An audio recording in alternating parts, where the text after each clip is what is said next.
es mayor en la infancia o durante el embarazo, sobre todo al principio cuando el bebé se está desarrollando. Para ciertos tejidos como linfoides, médula ósea, sangre o órganos como los testículos, ovarios o intestinos. En todo caso, los nuevos equipos y las técnicas modernas han reducido significativamente las dosis de radiación que son utilizadas en estos tiempos. Sin embargo, se considera que es necesario plantear y utilizar normas de bioseguridad en este ambiente para minimizar lo más que se pueda los riesgos tanto para los médicos y para el paciente. Siguiente, por favor.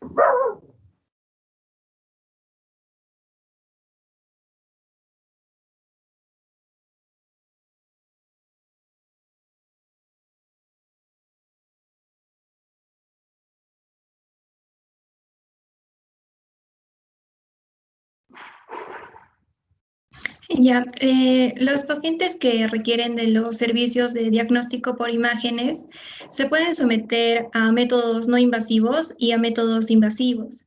En el primero está lo que es la radiología convencional o digital, las ecografías, la tomografía axial computarizada, resonancia magnética nuclear sin contraste. Y en el segundo son los que penetran piel, mucosas o cavidades. Y estos son los estudios de diagnóstico por imagen con contraste endovenoso o endocavitario. También está lo que es la resonancia magnética nuclear con contraste. Siguiente.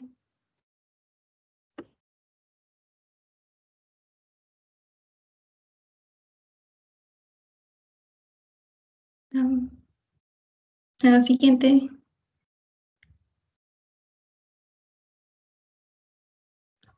Ya, primero les voy a hablar acerca de las normas para estudios no invasivos.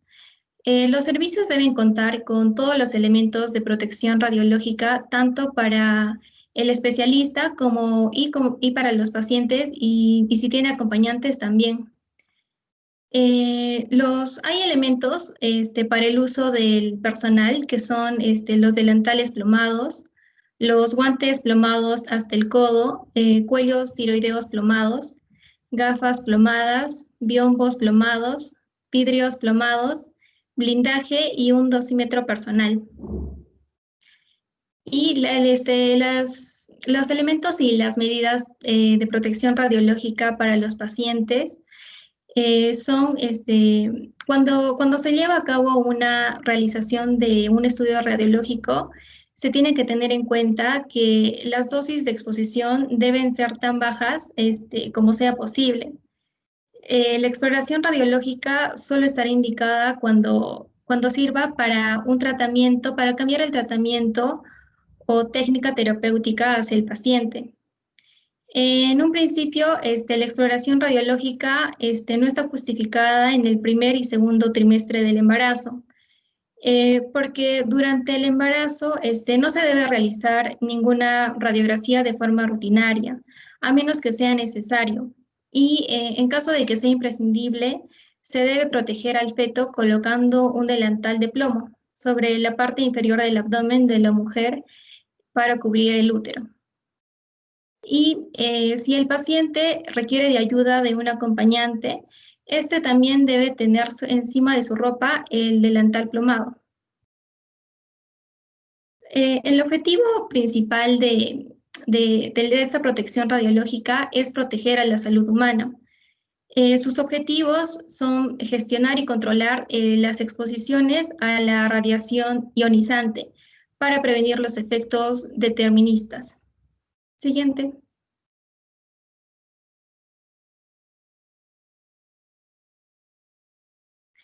Ya, hay un procedimiento que debe seguir, en este caso, el radiólogo, que es el lavado de manos antes y después de haber estado en contacto con el paciente.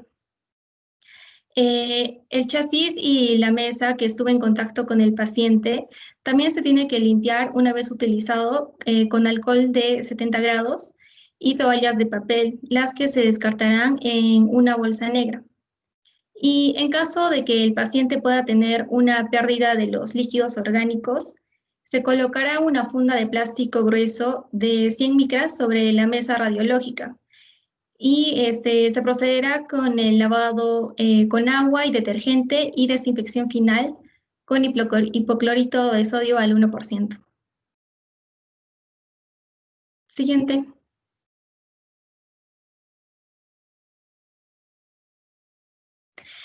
Ya, y un ejemplo de estos métodos no invasivos es la ecografía.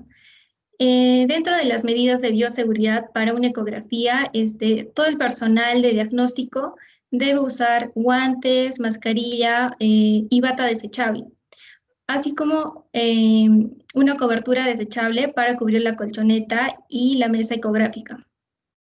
Después de haber realizado el examen de cada paciente, se tiene que desechar los guantes y las mascarillas en contenedores amarillos. Después se procederá con la desinfección y limpieza de la mesa de ecografía, de la colchoneta y de la superficie de las ondas ecográficas empleadas. Después la desinfección por 15 minutos de cada cuchilla utilizada con clorhexidina. Y finalmente se procederá a la limpieza general de toda la sala. Siguiente.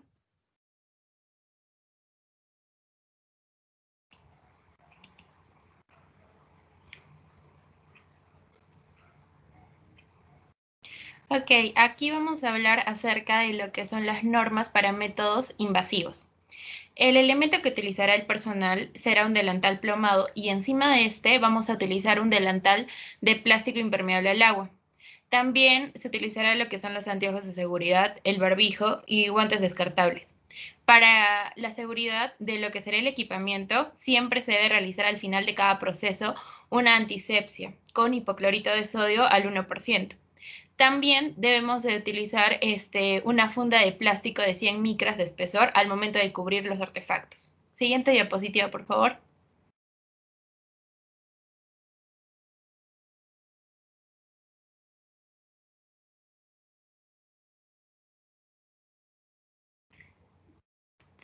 Ya. Vamos a ver que en el caso de los estudios radiológicos realizados en las salas, ya sea para una terapia intensiva o para alguna cirugía, los técnicos deben de estar vestidos con el equipo de protección de personal que les va a corresponder. El personal, ya sea lo que son los enfermeros, se debe de colocar detrás de los biombos plomados portátiles para evitar la radiación. Ahora, en la parte de la radioprotección, vamos a ver que los equipos deben tener el mismo mantenimiento, ya sea una eficiencia del 100%, y se debe utilizar lo que es un colimador. Siguiente diapositiva, por favor.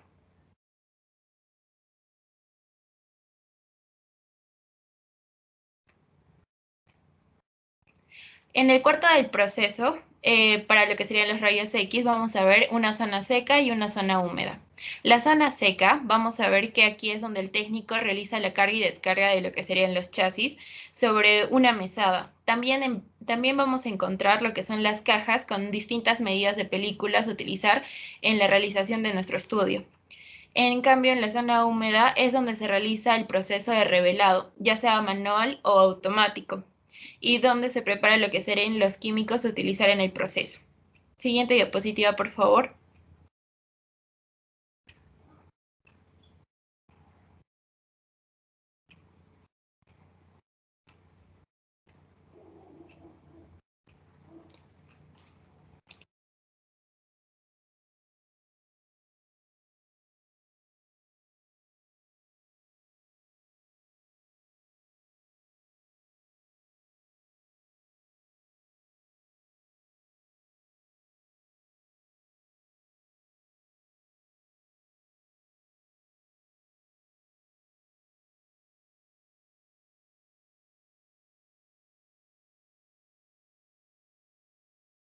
Bueno, doctora, he tenido problema con mi internet.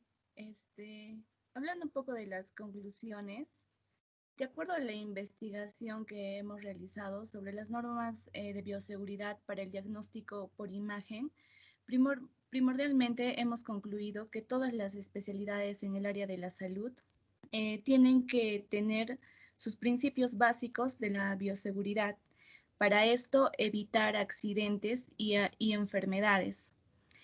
Se consideran las capacitaciones, considerando unas ciertas capacitaciones y estrategias para así nosotros disminuir los peligros que esto puede ocasionar, y también un monitoreo constante de los insumos de protección. Podemos decir que en el campo radiológico requieren más capacitaciones y fortalecer el área preventivo sobre los riesgos que podemos exponerlos a los pacientes, tanto como también al área al personal que atiende. El cumplimiento de estas normas va a ser con la finalidad de evitar dos puntos muy importantes, que es primero la radiación ionizante, que tiene como un efecto secundario que induce el daño a la salud de la persona y también al medio ambiente, y las infecciones cruzadas.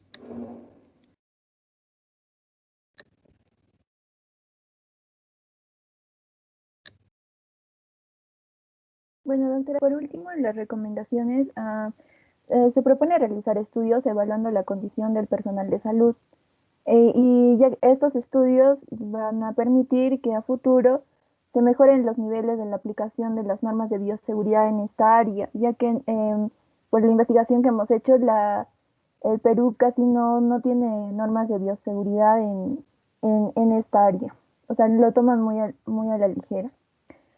Como segunda recomendación, hacer capacitaciones sobre contenidos de las medidas de seguridad y además charlas sobre la manipulación de residuos radiológicos, ya que son considerados altamente peligrosos. Esta disposición fortalecerá la aplicación de las normas de bioseguridad. Y por último, el personal de salud debe evaluar a través de chequeos médicos preventivos para su buen cuidado de su salud misma y saber cuánta radiación está manteniendo en su cuerpo. Y esto, doctora, gracias.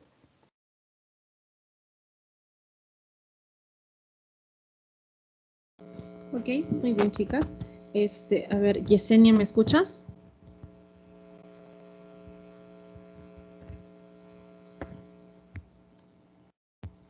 ¿Está ahí Yesenia?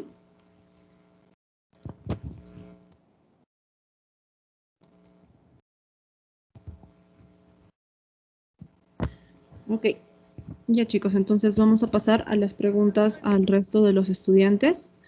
A ver, como ya saben, cuando yo haga la pregunta, por favor levanten la manita. Doctora, ¿Sí? disculpe, es que mi compañera está teniendo problemas con el internet, no sé qué, es que se le va y se le viene. Ahorita me dijo que se le fue Ok, el problema. entonces, cuando regrese, me avisan, por favor, cuando termine de hacer las preguntas. A ver, ya la primera pregunta para todos el resto del salón es, ¿cuál es la diferencia entre los métodos no invasivos y los invasivos?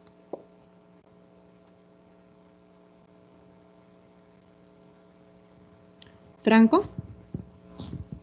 En los métodos invasivos usualmente se pone contraste o está el hecho de tener que ponerle el contraste endovenoso al paciente. A ver, Carolina, ¿algo más? Sí, que prácticamente los métodos invasivos son los que penetran la piel, mucosa y las cavidades, mientras que los no invasivos no. Ok, muy bien. Muy bien, a ver, pasemos a la siguiente pregunta. Sus compañeros nos hablaron sobre las normas de seguridad, entre otras cosas sobre los métodos tanto invasivos como no invasivos. ¿Cuáles son? Bueno, mencione 2 elementos y medidas para la protección del personal en cuanto a los métodos no invasivos. Hugo Tarrillo. Bueno, entre uno de los normas no es el uso de delantales plomados, guantes plomados. Ok. A ver, Melanie Alexandra. También sobre el chasis y la mesa, se limpian siempre con alcohol a 70 grados y el lavado siempre tiene que ser antes y después de haber estado en contacto con el paciente. Ok. Ok, a ver, otra pregunta más. A ver, dentro de los métodos no invasivos, sus compañeros nos mencionaron que bueno, el mejor era la ecografía, ¿no? Entonces, ¿cuáles son las medidas? Bueno, mencioné 2 medidas de bioseguridad para la ecografía.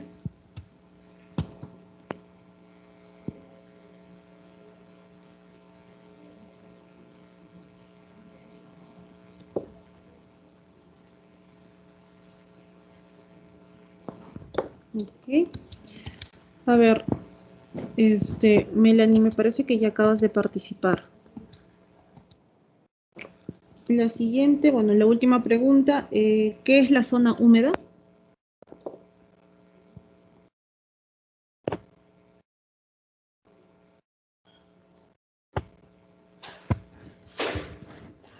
Ok. A ver, ¿ya está Yesenia? ¿Ya está con el internet o todavía no? Sí, doctora, sí, me escucha. Es que hace rato también me llamó y le dije sí, creo que no me escuchó. Ok, sí, ahora sí se te escucha bien. Ya, a ver. La pregunta es, tu compañera nos habló sobre la zona seca. ¿En qué consistía la zona seca?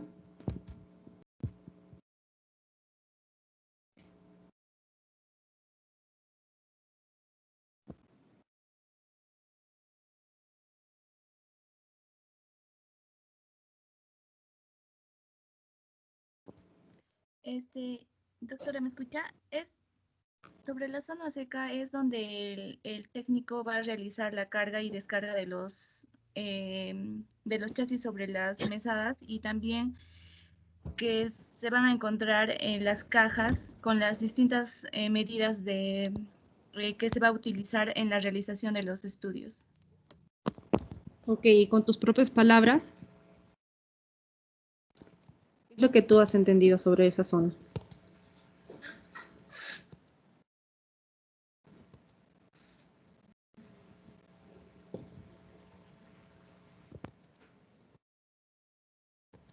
Es donde es como un aparato donde en la zona donde el paciente se echa y hay una descarga y recibe una radiación, la radiación de la muestra.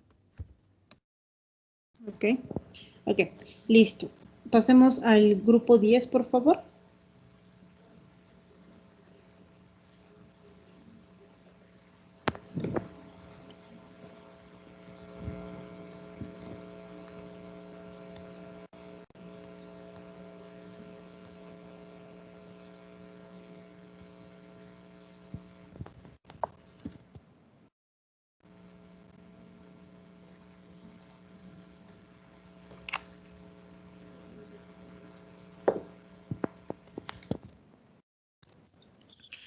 Buenas tardes, doctora. Buenas tardes, compañeros. Mi equipo y yo vamos a hacer el tema de bioseguridad en la manipulación de cadáveres.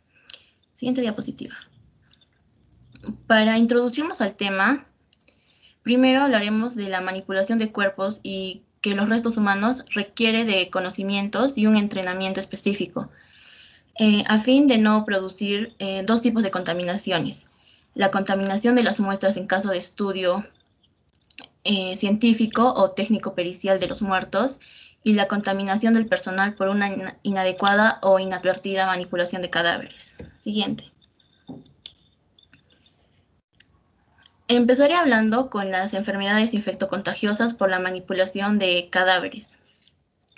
Se creía que el cadáver poseía menor riesgo infectocontagioso que una persona viva infectada, pero las enfermedades que pueden transmitir un cadáver son aquellas provocadas por bacterias o virus que conserven el poder infectante al momento de la muerte, como la hepatitis, VIH, tuberculosis y enfermedades diarreicas COVID-19.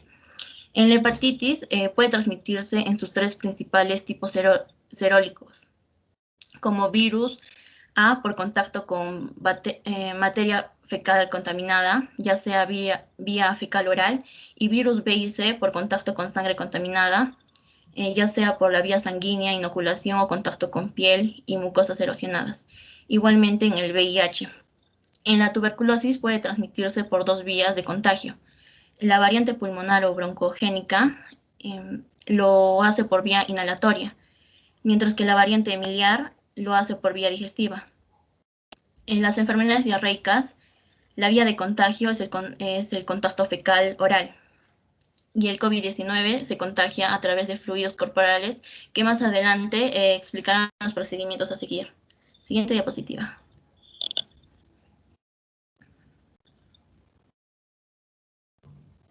Precauciones generales de bioseguridad para quienes manipulan los cadáveres. Siguiente diapositiva. Equipo de protección para el personal.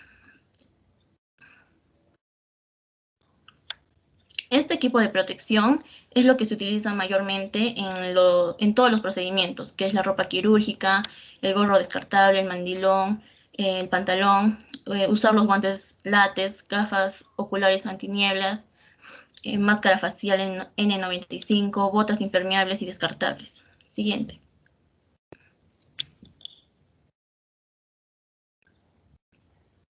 Precauciones en la manipulación de cadáveres. Se debe lavar las manos con agua y jabón después de la manipulación de los cuerpos y antes de consumir cualquier alimento. Lavar y desinfectar todos los equipos, vestimentas y vehículos que se hayan utilizado para el transporte de los cuerpos, y también que la descomposición del cuerpo genera gases tóxicos potencialmente peligrosos. Por eso es indispensable el uso de la máscara facial. Otra parte es que los guantes no deben ser usados como sustitutos del lavado de manos, tampoco deben ser reutilizados ni lavados de nuevo, entre otras precauciones. Siguiente. Si la piel intacta se contamina con sangre o fluidos biológicos, lavarse las manos y donde haya caído lo más pronto posible con agua y jabón. Para la limpieza de cadáveres se deberá utilizar material absorbente y descartable, el cual debe ser eliminado en tachos con tapa y bolsas rojas, clasificándolos como un residuo biocontaminado. Cuando el cadáver haya estado por un tiempo prolongado de fallecimiento y no haya estado conservado a la temperatura adecuada o esté en estado de descomposición, usar máscara con elemento filtrante en vez del barbijo. Siguiente diapositiva. Procedimientos generales para la manipulación de cadáveres. Lo primero que se debe hacer es enderezar el cuerpo, cerrar los ojos y boca, retirar tubos, catéteres, sondas y desecharlos como residuos biocontaminados. Luego, ocluir los orificios naturales y heridas que drenen líquidos biológicos, ya sea sangre o fluidos, con algodón impregnado de alcohol yodado.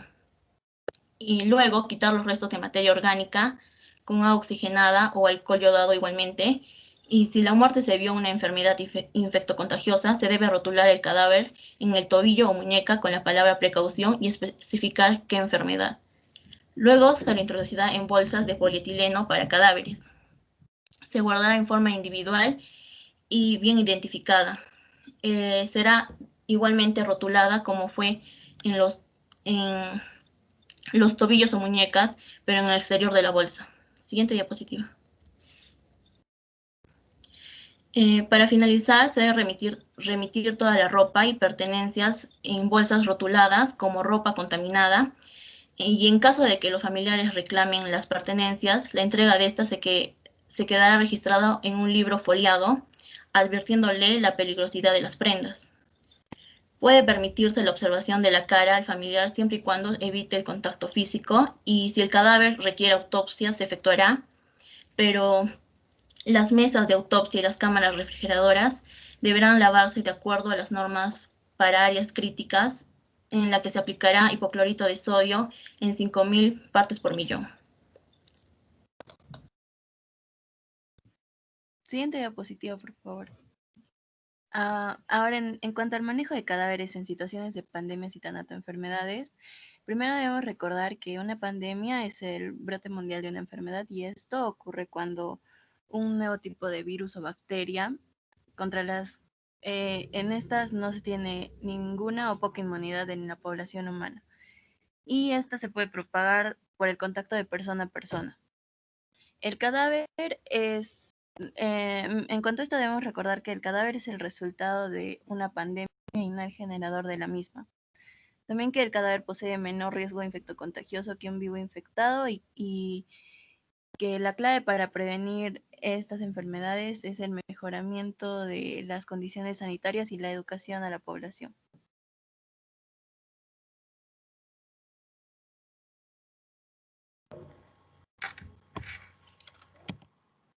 Manejo de cadáveres por COVID-19. En cuanto a la gestión de cadáveres en el contexto del COVID, podremos basarnos en 6 pasos en general. El primero sería aplicar las medidas de precauciones estándares en todo momento. El segundo, no se requiere ningún vehículo especial para el transporte del cuerpo. El tercero, el personal de la funeraria y los directores funerarios deben ser informados del riesgo biológico.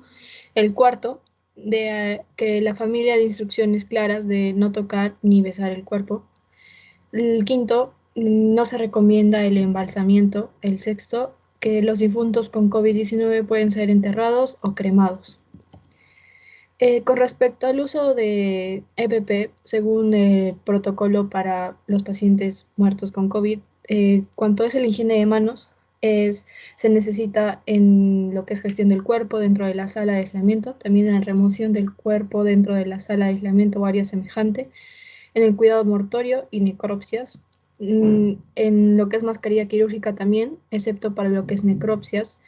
Con respecto al respirador N95 similar, solo sería requerido en lo que es necropsias. En el delantal impermeable de manga larga sería requerido para todos los procedimientos.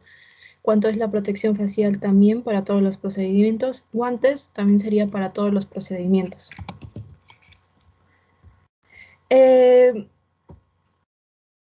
Cuanto al aislamiento del cadáver, que sería uno de los primeros pasos, se necesita primero cubrir todos los orificios naturales con algodón impregnado de solución desinfectante. También el cadáver se debe envolver en su totalidad sin retirar catéteres, sondas o tubos que puedan contener los fluidos del cadáver.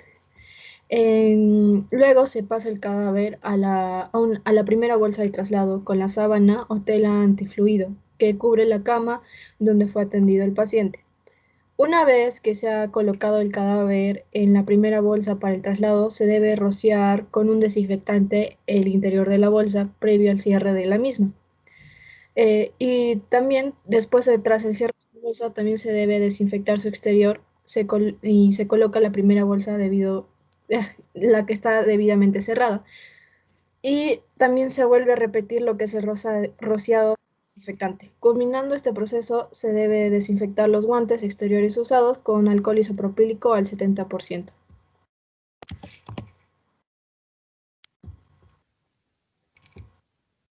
En cuanto al segundo procedimiento, es que después del aislamiento del cadáver, el personal de salud debe informar al servicio fúnebre que trasladará el cuerpo hacia su destino final, que puede ser el horno crematorio o el cementerio, luego de completar toda la documentación necesaria. Si en caso se requiera practicar necropsia por el médico legal, el cuerpo será entregado a los servidores del sistema judicial, quienes asumirán la custodia del cuerpo. En este caso, el cadáver debe ser transportado en un vehículo fúnebre que cumpla con todas las condiciones de bioseguridad necesarias y el vehículo debe contar con personas capacitadas para su traslado.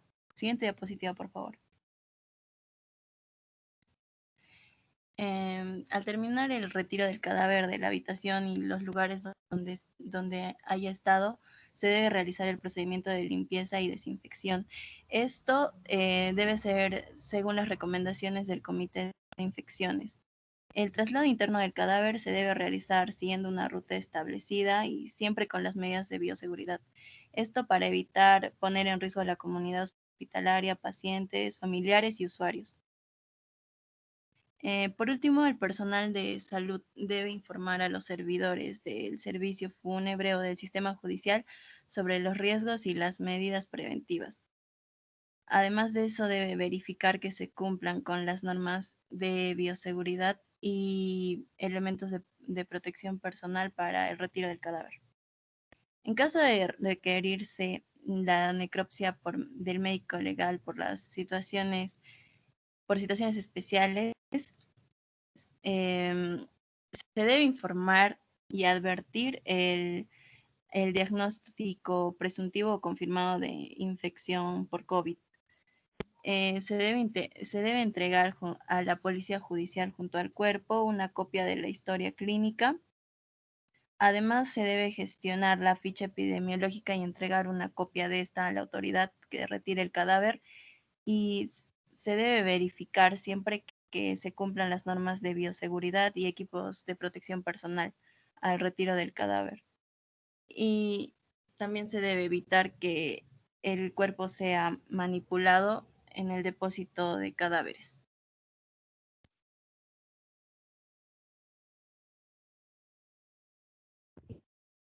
Bien, ahora hablaremos sobre las desastres naturales, por favor.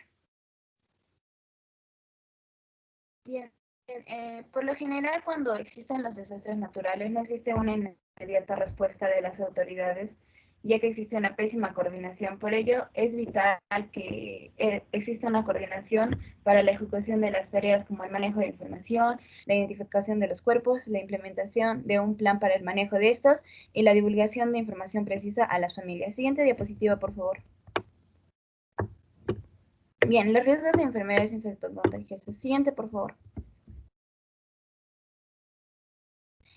En esta manipulación existen muchos riesgos, ya que normalmente los cadáveres no se generan por las epidemias después de los desastres, ya que estos mueren mayormente por la causa de heridas.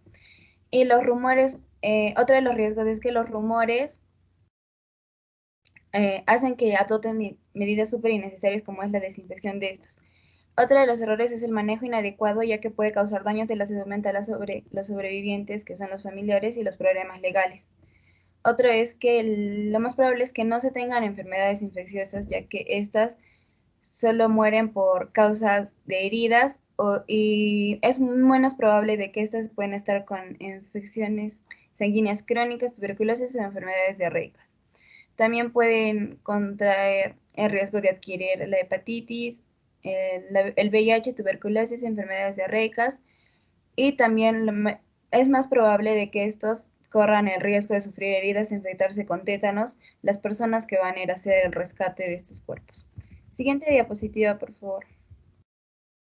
Las precauciones que deben tener para quienes manipulan los cuerpos es el uso de guantes y botas, lavarse las manos con agua y jabón después de manipular los cuerpos, evitar limpiarse o frotarse la cara o la boca con las manos, lavar y desinfectarse todos los equipos, vestimentas y vehículos utilizados para el transporte de los cuerpos.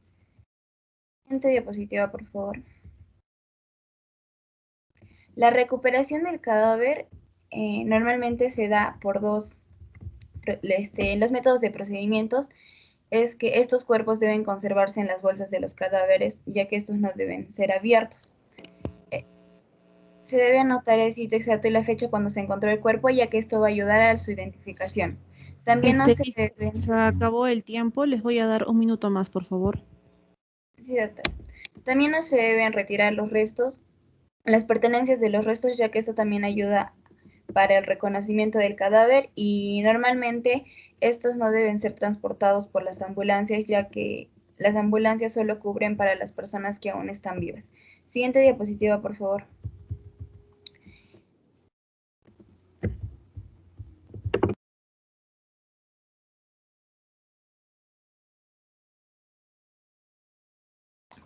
Almacenamiento a largo plazo y final de los cadáveres.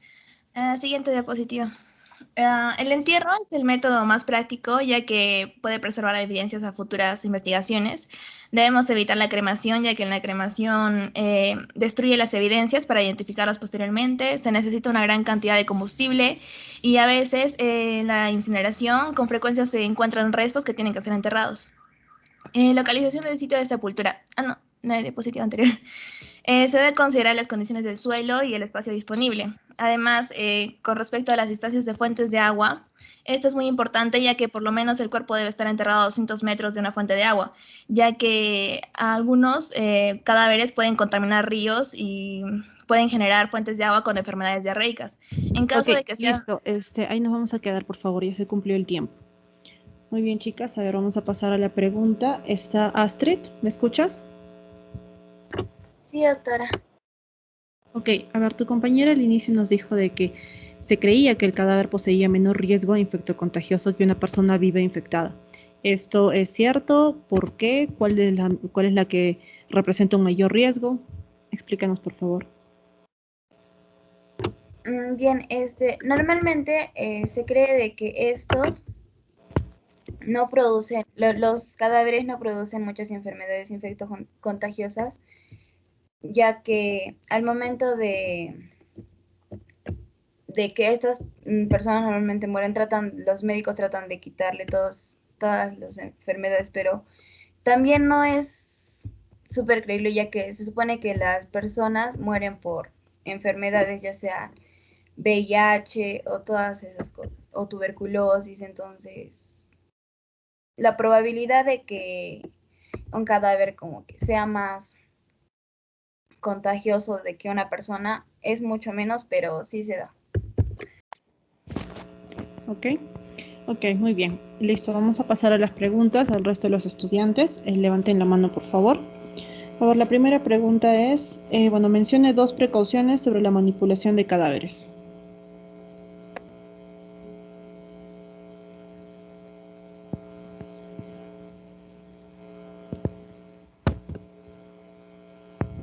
Jorge, Juanca. Sí, doctora. En las precauciones, pues se recomienda el lavado de manos y el lavado y desinfectado de todos los equipos que se utilizan para el transporte de cadáveres. Ok, muy bien. Carlos Torres. Sí, doctora. Se recomienda también el uso de guantes de látex, pero que estos no reemplacen el lavado de manos y que se descarten después de su uso y no reutilizarlos. Ok, muy bien. A ver, pasemos a la siguiente pregunta.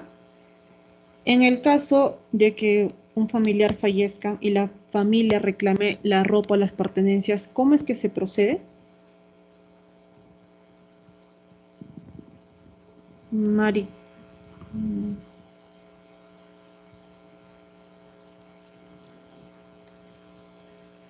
Max Fuentes. Ya, sí. Bueno, primero, se le debe advertir a la familia que la ropa tiene un alto riesgo de contaminación. Y bueno, se procede si no me equivoco, a la desinfección adecuada y ya después se le entrega.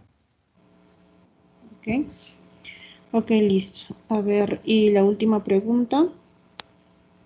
Su compañera nos mencionó en el caso de desastres naturales algunos errores en la manipulación de cadáveres. ¿Cuáles eran estos?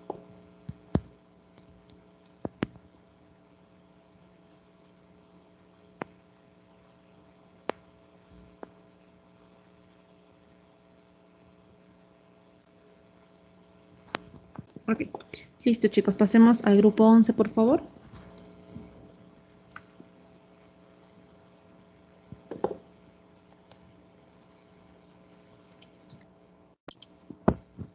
Doctora, disculpe, ¿se ve la pantalla? Sí, ya se puede ver, pueden empezar, por favor. Ya, doctora. Bueno, buenas tardes, doctora. Buenas tardes, compañeros. En esta oportunidad, del Grupo 11, les vamos a hablar sobre la bioseguridad para los servicios de nutrición. Entonces, estos son nuestros integrantes y bueno, vamos a pasar.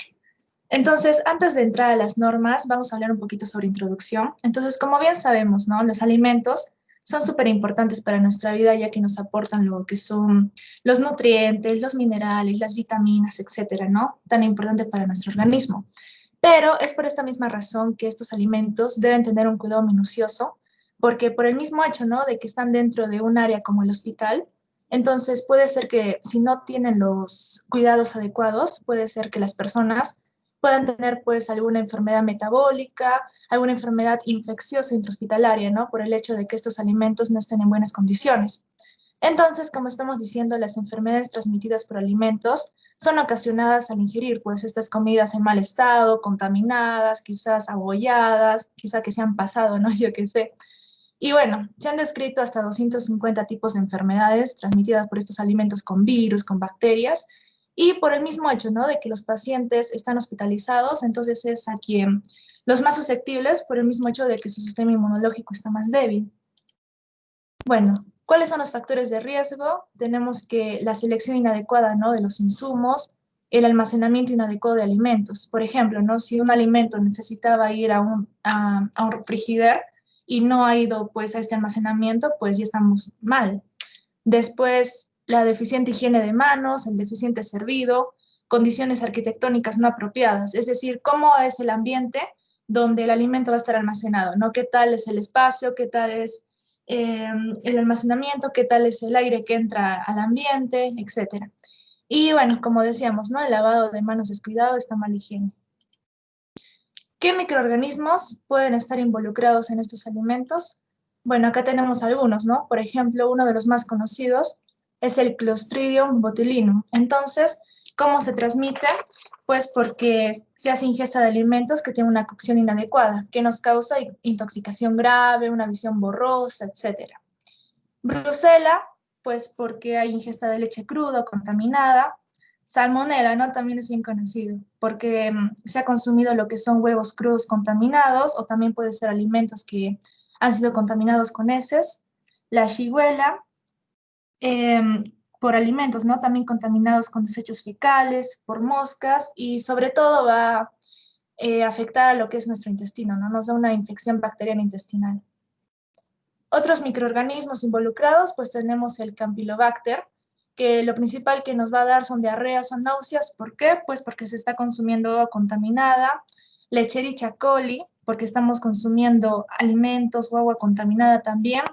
Cistercicosis, por carne cruda, contaminada, y el vibrio, ¿no? Por la ingesta de mariscos crudos o mal cocidos. Entonces, haciendo un pequeño resumen de esta parte introductoria, debemos ver de que los alimentos son súper importantes para nuestra vida, pero necesitan de un control adecuado, un control minucioso de los hábitos de higiene, el lavado de manos del personal de salud o el personal encargado, y no solo, ¿no? No solo me refiero a nivel de hospital, sino también me refiero a nivel de los centros comerciales que venden, a nivel de nuestras casas, etc. Y bueno, vamos a continuar. Ya, respecto a lo que son brotes, se han visto 3 artículos más que todo en lo que es, el primero es sobre el Bacillus cereus en gastroenteritis, en el cual por la falta de higiene se encontraron 58 pacientes afectados, la cocina violaba las normas básicas. En el segundo es de salmonela, se encontraron 28 pacientes infectados y se encontró el salmonela en 4 muestras de alimentos y en 5 muestras del personal de cocina. Y en el tercero es el del Clostridium y de 42 pacientes infectados, incluso con 3 muertes por el uso de un pollo congelado contaminado. Siguiente.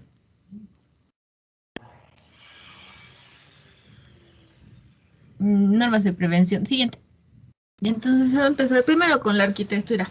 El espacio debe tener un adecuado volumen de producción, debe que se permita un flujo operacional lineal, las paredes, los techos y los pisos deben de ser de un material lavable para la respectiva higiene, la ventilación de preferencia natural o artificial de manera adecuada, los extractores o otros implementos de extrusión deben de ser operativos y limpios, los equipos deben estar con un mantenimiento adecuado, la iluminación debe de ser suficiente y libre de ruidos molestos, el sistema de agua y desagüe tienen que estar protegidos y el sistema contra incendios activo, y el respectivo cuidado en caso de obras. Siguiente.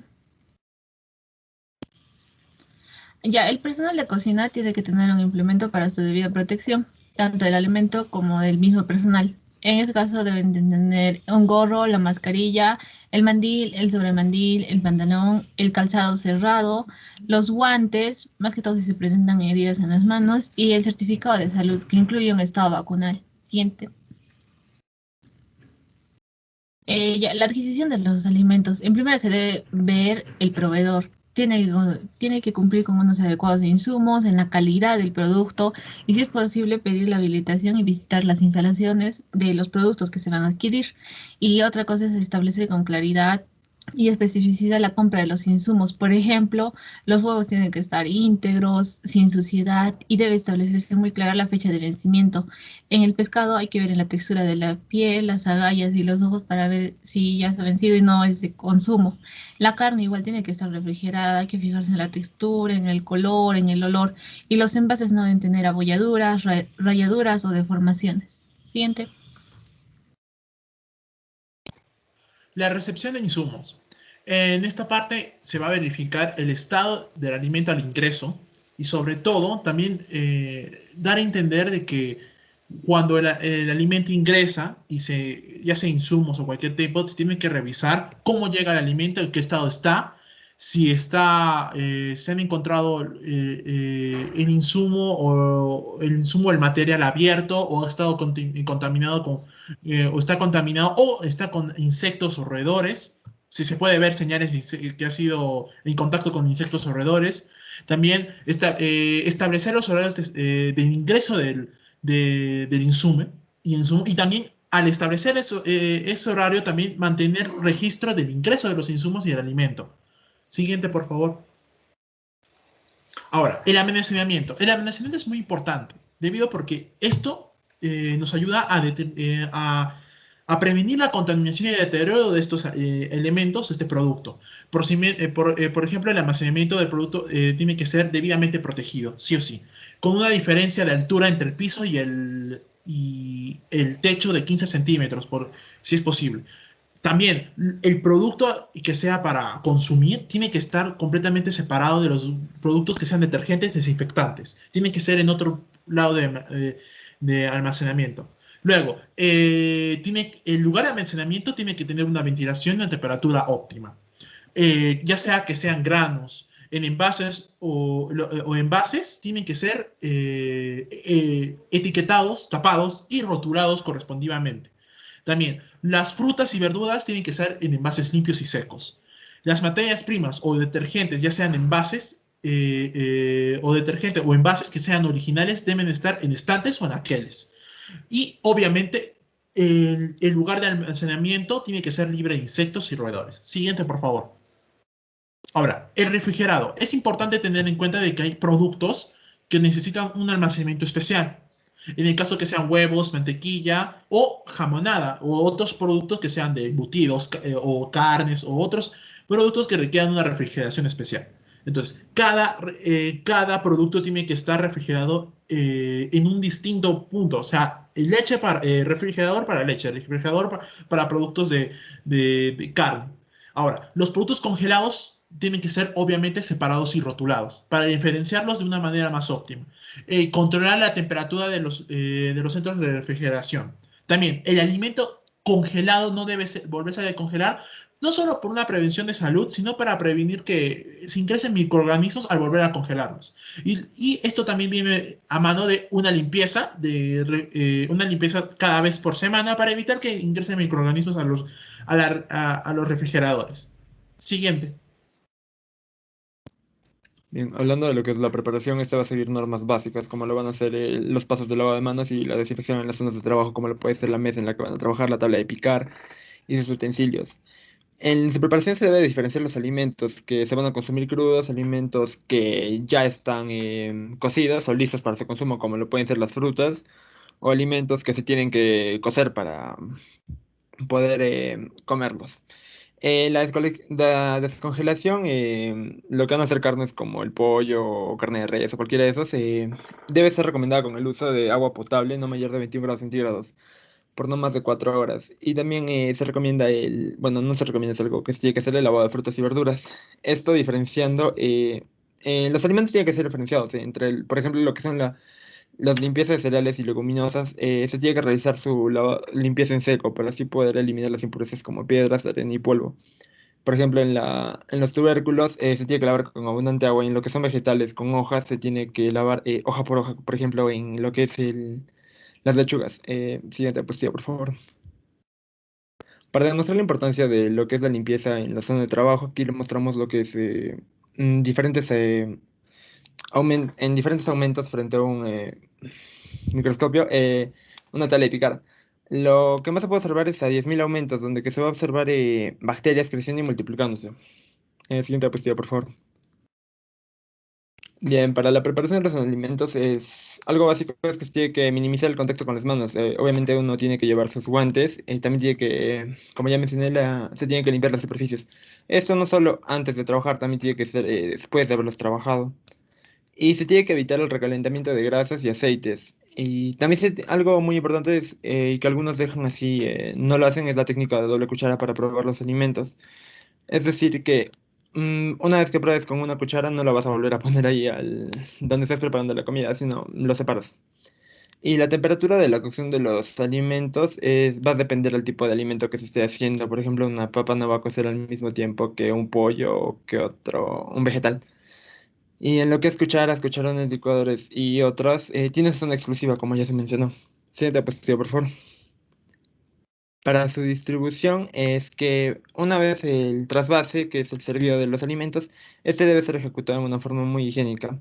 Las bandejas en las cuales se va a distribuir estos alimentos deben estar en adecuadas condiciones de limpieza. Y claramente los utensilios, todo eso debe estar limpio y a la vez desinfectados. La vajilla tiene que ser de un material lavable, ya para evitar de que algunas veces queda las manchas de grasa o cualquier otro si se deterioran. Siguiente diapositiva, por favor. Para seguir hablando de la distribución, es que el personal que va a servir los alimentos debe estar correctamente informado. Los carritos de distribución de cierre hermético tienen que ser de un material resistente y a su vez los carritos tienen que estar desinfectados al final del día o antes si es que están visiblemente sucios, aunque esto no es tan necesario, sí o sí se tienen que desinfectar. Se tiene que dar unos horarios y rutas establecidas de distribución para que así todos obtengan su alimento y también se ahorre tiempo al hacer unas rutas. Y la comida de los pacientes se debe dejar en la mesa telescópica del paciente e indicarle al paciente que se debe lavar sí o sí las manos antes de disfrutar los alimentos. Siguiente, por favor. Bien, ahora pasando al manejo de los residuos, tenemos que los desechos que van a ser producto de la preparación de cualquier alimento van a ir a las bolsas de color rojo. Por otro lado, tenemos los desechos que vienen de las bandejas del paciente. Estas van a ir dirigidas a las bolsas de color, perdón, las primeras de color negro y las segundas de color rojo. Es importante recalcar que los depósitos deben tener tapa y colocarse lo más cerca posible de su punto de generación. Luego, estos se deben colocar en ambiente fuera de la cocina. Siguiente diapositiva, por favor. Bien, para la limpieza la tenemos dividida en limpieza de ambientes, menaje, equipos y vajillas. Entre estas destacamos la limpieza de la cocina y el comedor, limpieza de paredes, puertas, pisos, cielos rasos, piletas, cocinas, planchas, cámaras frigoríficas y la limpieza de los utensilios. Siguiente diapositiva, por favor. Bien, pasando al manejo de residuos sólidos, el Servicio de Nutrición clasifica estos como la clase C, que por ejemplo son cáscaras de alimentos, papeles, cajas de cartón, empaques de alimentos, plásticos y residuos de limpieza en general. Tenemos que la basura debe estar totalmente tapada y aislada para evitar la contaminación de los alimentos, así como para contrarrestar la proliferación de insectos y roedores. También, de acuerdo a las normas para los establecimientos de salud, los residuos de clase C se deben depositar en bolsas de color negro, como había dicho, en un espesor de 60 a 120 micrones, colocados en tachos o basureros grandes de plástico con tapa. Luego debe completarse la capacidad de la bolsa, aproximadamente unas 3/4 partes. Se debe cerrar firmemente y depositarlo en el destinado uso y en los respectivos sectores de la cocina. Siguiente diapositiva, por favor. Finalmente, tenemos que luego de retirar todas las bolsas de los residuos, los recipientes con sus tapas deben ser higienizadas con detergente y desinfectados con una solución de hipoclorito de sodio al 1% en las zonas adecuadas. Los residuos generados se recolectarán 2 veces al día en horas que no sean de distribución de alimentos o también al finalizar la jornada de trabajo. Y el almacenamiento temporal de los residuos se va a realizar en los sitios dispuestos por tal fin por la institución. Siguiente diapositiva, por favor. Y por último tenemos aquí un anexo. Como había dicho, el uso de hipoclorito de sodio es importante en diferentes situaciones como la limpieza de superficies, pisos, vajillas y de hornos. La cantidad de agua siempre va a ser la misma en todos, 10 litros. La cantidad de hipoclorito de sodio varía, su tiempo de uso y la frecuencia en cada tipo de situación. Gracias. Ok, muy bien a todos. A ver, vamos a pasar a la pregunta. Rodrigo, ¿me escuchas? Sí, doctor. Ok. Para ti, ¿cuál es la medida de bioseguridad más importante en el servicio de nutrición? Pues en general todas son importantes, pero creo que la más importante para mí sería el del lavado de los alimentos como tal y también el de los implementos que se van a utilizar, creo yo, porque ahí es donde que más, ya que en los alimentos es donde que vienen más, se podría decir se podrían contagiar más enfermedades o algo así, y en los utensilios es donde que se podrían adherir este tipo de patógenos. Ok, muy bien. Muy bien, ahora vamos a pasar a las preguntas al resto de los estudiantes. Levanten la mano, por favor, si es que saben las respuestas. A ver, mencione 2 factores de riesgo en el servicio de nutrición.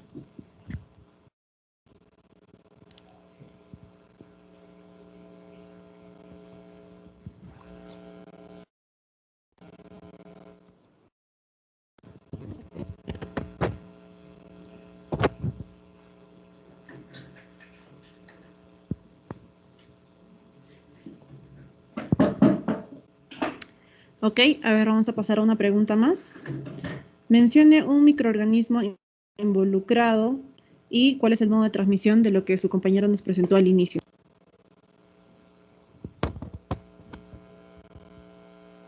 Camila Rondón.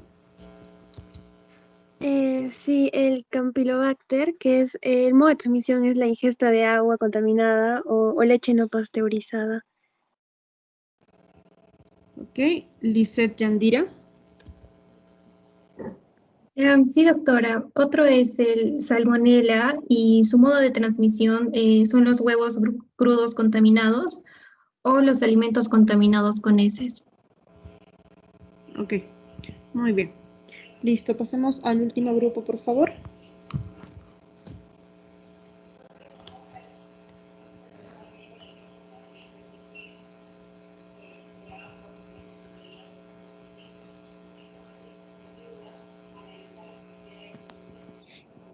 Sí, doctora. ¿Se puede ver la pantalla? Todavía no. Ya, ahora sí. Ya, doctora. Buenas tardes, somos el grupo 12.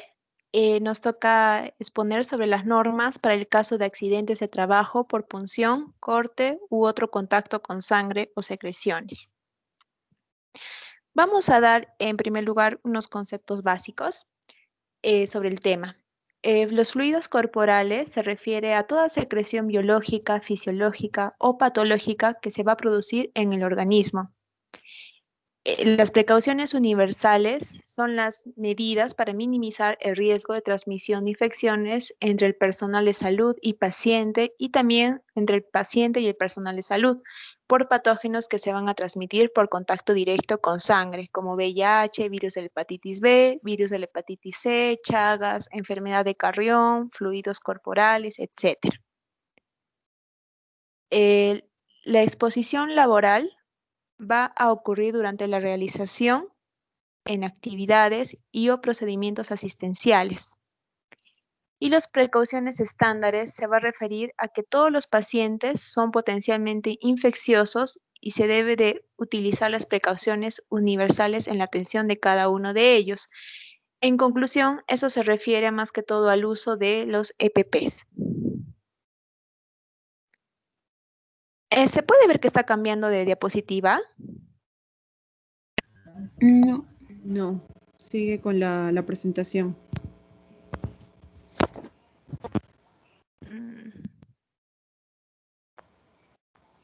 No cambia, ¿no?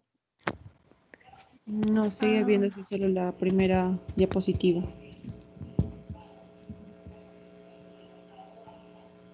A ver un ratito, por favor. Si no, quizá alguno de tus compañeras del grupo que lo presente. Ya, a ver un momentito, por favor. Okay.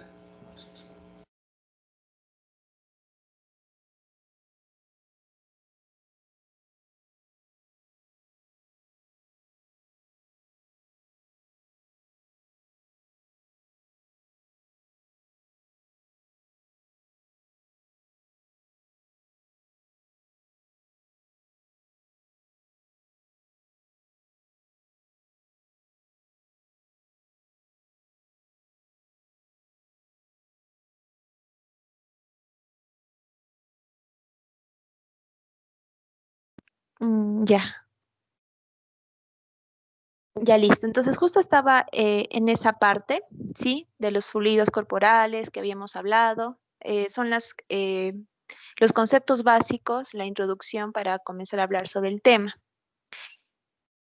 Siguiente, por favor.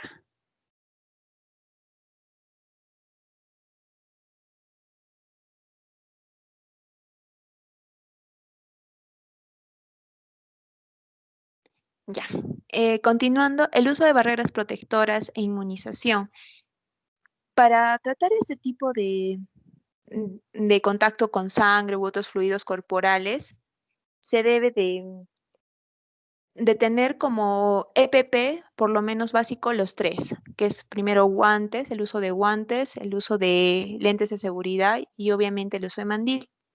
Pero teniendo como primordial, sobre todo, el lavado de manos o higienización de manos, que debe ser antes, durante y después de cada procedimiento de riesgo de contacto con sangre o fluidos corporales.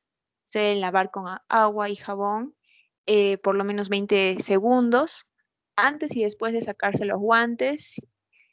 El uso de guantes, ¿cómo deben de ser?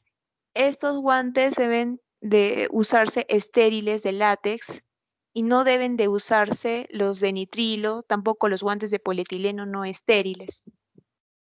Deben cambiarse en cada paciente, en todos los procedimientos en que se manipule sangre o fluidos, y recordar que el uso de guantes no reemplaza el lavado de manos. Con la mascarilla y antiparras, la mascarilla debe tener ahora, bueno, que lo estamos usando para esta pandemia. En cuestión de lentes de seguridad, también debe tener una protección lateral, frontal, debe tener una correcta visión, ventilación indirecta. El visor debe ser de policarbonato, con sistema antirrayaduras y antiempañantes.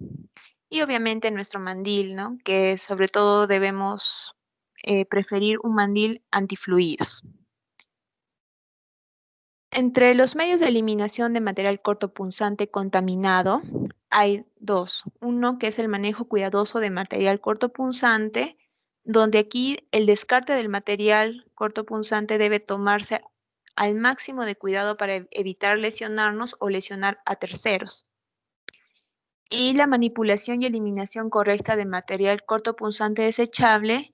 El material desechable debe ser eliminado en envases resistentes a punciones y cortes, como vemos en las imágenes de la mano derecha, ¿sí? Deben ser unos envases resistentes y deben ubicarse lo más cercano posibles a las áreas de procedimiento. Las agujas no deben ser manipuladas, es decir, no deben ser recapsuladas, ni dobladas, ni quebradas. Las hojas de bisturí deben retirarse del mango utilizando un instrumento con cremallera. ¿Cómo debe ser la forma? Debe tirarse en sentido contrario al cuerpo y eliminarlas con el mismo instrumento en el contenedor rígido que estamos viendo en las imágenes. Y siempre utilizar EPPs. Siguiente, por favor.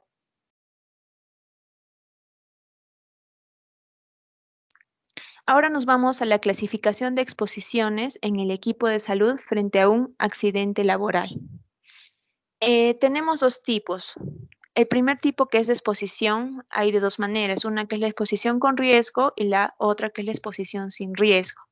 La exposición con riesgos va a referirse a 4 maneras. Herida profunda que causa sangramiento, que esta puede ser provocado por un instrumento con lumen lleno de sangre o fluido corporal de alto riesgo, como la primera imagen que vemos en la mano derecha.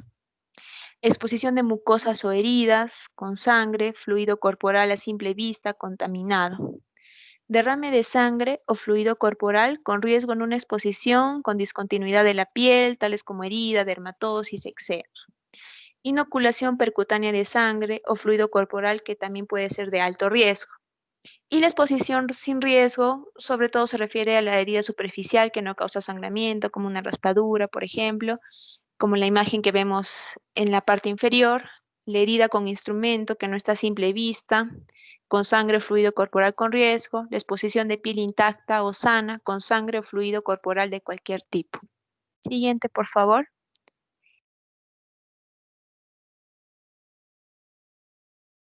Y tenemos otra que es la exposición masiva, que es la transfusión de sangre infectada, ¿no? Con VIH, virus de la hepatitis, también puede ser la enfermedad de Carrión, ¿no? Que se contagia por tipo de transfusiones, inyección de sangre de más de 1 mililitro de sangre o fluidos contaminados, cualquier exposición parenteral o materiales de laboratorio o de investigación que puedan contener, por ejemplo, el virus del VIH. Y entre otras de la clasificación están las indicaciones básicas post-accidente. Ahí se clasifica según el tipo, ¿no? Por ejemplo, en punciones y cortes, luego de ocurrido el accidente, se debe realizar un aseo local de la zona comprometida con agua y jabón antiséptico. Si fueran mucosas, lavar con abundante agua con una solución salina. Si es piel no intacta, se debe lavar con agua, solución salina, jabón, aplicar en un antiséptico. Una piel sana, lavar con jabón y abundante agua corriente. Siguiente, por favor. Vamos a ver ahora las acciones inmediatas. Entre ellas también se clasifican dependiendo de las lesiones. Por ejemplo, los accidentes con lesiones punzocortantes, lo que se debe hacer en el caso de un pinchazo o herida, las medidas generales van a ser lavado inmediato de la zona cutánea lesionada con abundante agua y jabón. Se debe permitir el sangrado en la herida o punción accidental. La antisepsia de esta herida debe ser con alcohol de 70 grados durante 3 minutos como mínimo, o puede ser también alcohol yodado, tintura de yodo al 2% o cualquier yodóforo. Dependiendo del tamaño de la herida, se debe cubrir con gas estéril y en caso de contacto con mucosas se va a lavar abundantemente con agua o suero fisiológico. Se debe reportar el caso a las autoridades máximas. Siguiente, por favor. Entre las otras clasificaciones, si es una salpicadura de piel intacta, se debe realizar el arrastre mecánico con abundante agua corriente y esta no debe ser menor a 10 minutos. Y si es una salpicadura mucosa, también se debe ejecutar un arrastre mecánico con abundante solución fisiológica estéril, no menor a 10 minutos. Y si salpicó a la mucosa conjuntiva, se debe agregar colirio simple. Ahora, en cuanto a las acciones inmediatas que se debe tomar ante un accidente por punción, primero se tiene que notificar el accidente al superior inmediato. Luego se tiene que consultar con el servicio de emergencia del establecimiento que corresponda, pasando por admisión, donde se anexará a la historia clínica una ficha única de aviso de accidentes de trabajo. Y por último, el médico que atienda el caso deberá elaborar una historia clínica y llenará el ítem correspondiente a la certificación médica. Siguiente, por favor.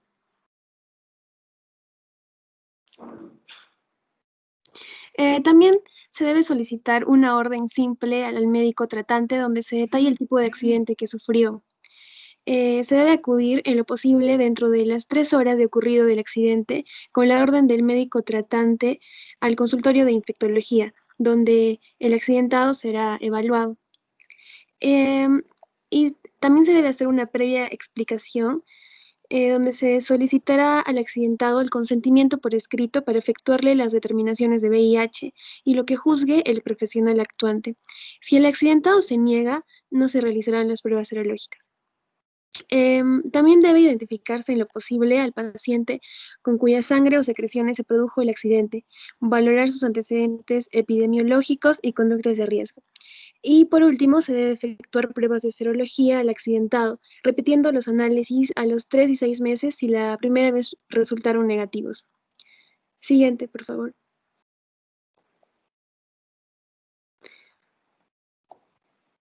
En cuanto a las conductas frente al accidentado, primero se debe evaluar si el paciente es positivo a la prueba de antígeno para hepatitis B, si es desconocido o si es un paciente con conductas de riesgo.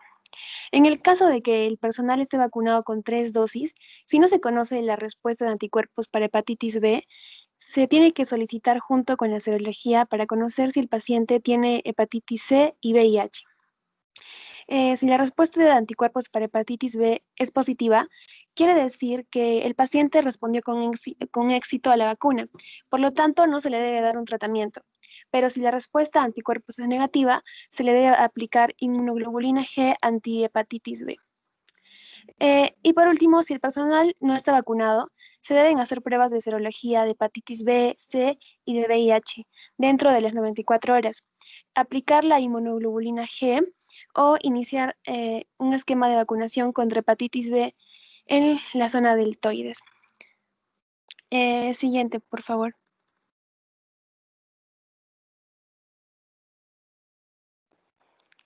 Em, en el caso de que los accidentes de trabajo que no impliquen contacto con fluidos biológicos, un ejemplo de estos son los traumatismos, las caídas, las quemaduras e inhalación de tóxicos.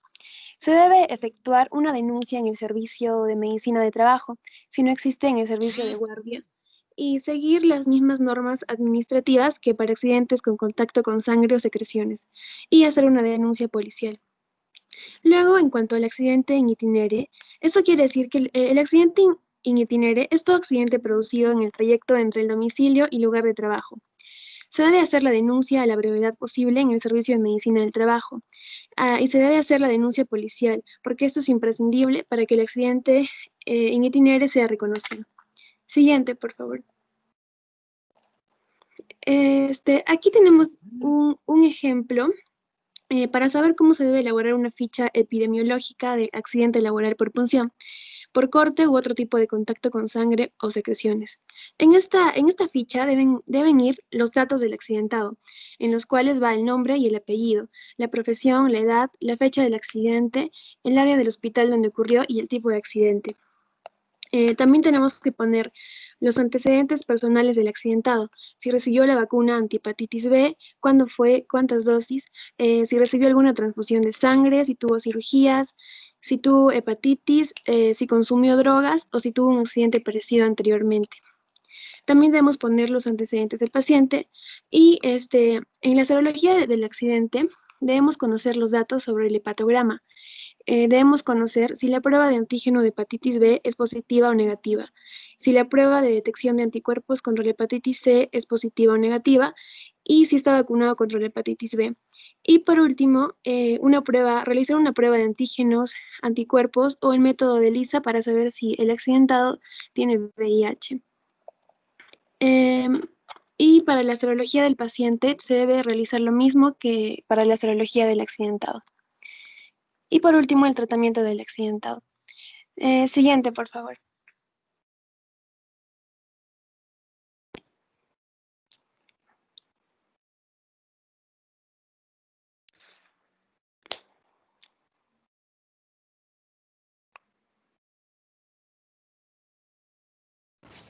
Listo, chicas, nos vamos a quedar ahí. Ya se cumplió el tiempo.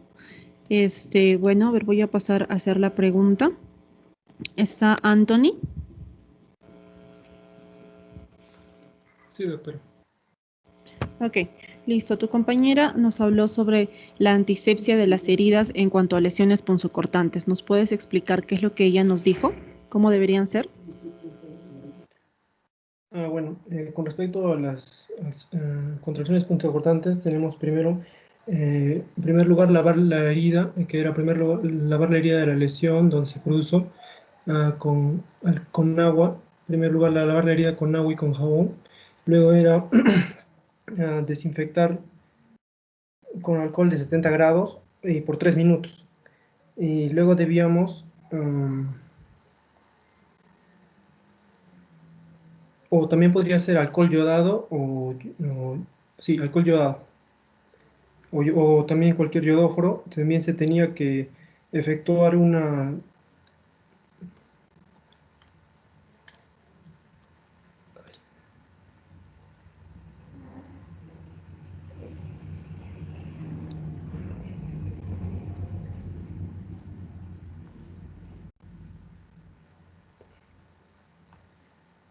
Sí. También con respecto al tamaño de la herida, se tenía que poner una gasa estéril en la herida y también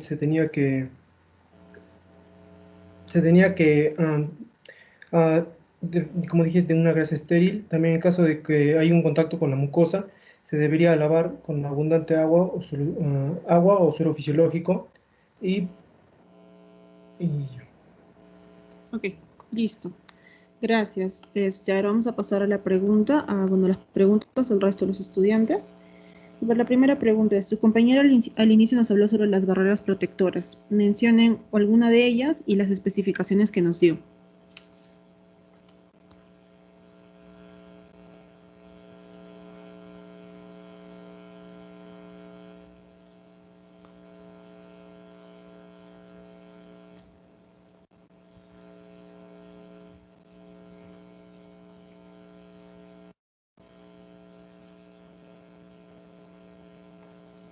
Ok, a ver, una última pregunta. ¿Qué pasa si el personal no está vacunado?